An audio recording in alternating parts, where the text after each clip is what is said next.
It's Armistice Day tomorrow, when the nation remembers those who have lost their lives in conflict. But the families of almost 400 men who died in World War II in one of the worst maritime disasters in UK waters are also still searching for answers.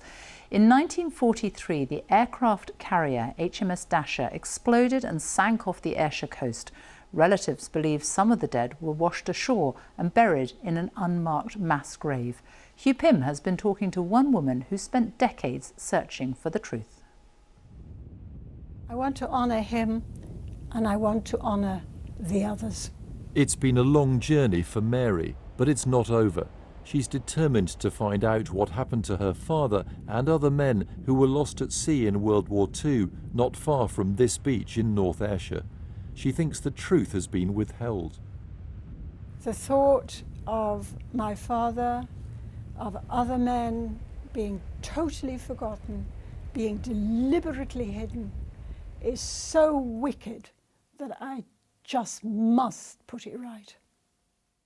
HMS Dasher, an aircraft carrier, sank in minutes in the Firth of Clyde after an explosion on board, thought to have been caused by a petrol leak. Mary's father, George, was one of 379 men who died out of a total of more than 500 on board. I remember the telegram coming, and my mother opened it and screamed. Barry, who's 96, remembers the day Dasher went down. Well, I was walking back from the bus, and the next time I looked back, there was just the flames, smoke, because everyone seemed to have been told, no, don't talk about it. And even the survivors. There are just 23 known graves of those who perished on HMS Dasher and whose bodies were washed ashore, including some here in our Drossen cemetery. But it remains a mystery what happened to others. Look at that. Two local residents, John and Noreen Steele, have spent the last few decades trying to find out. They've interviewed survivors and eyewitnesses who said there were more bodies than officially recorded. The survivors told us they were taken down to the mortuary to try and recognise them. They said there's about 50 bodies laid out for them. What do you think happened to them? They're in a pit somewhere. In a pit. Just dumped. A Royal Navy spokesperson said the creation of a mass unmarked grave would have gone against official policy on the burial of wartime casualties.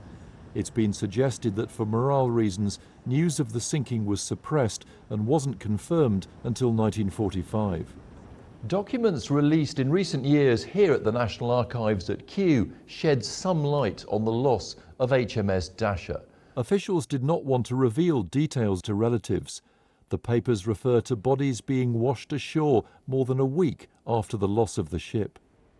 A former head of the Royal Navy thinks the whole truth has yet to come out. That a large ship like that, with a very large ship's company, should sink in enclosed waters, relatively enclosed, close to land, that there should be so few bodies that were actually buried together.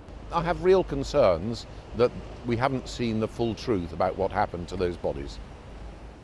For Mary, the search for answers continues. She hopes to one day find out where her father's final resting place is.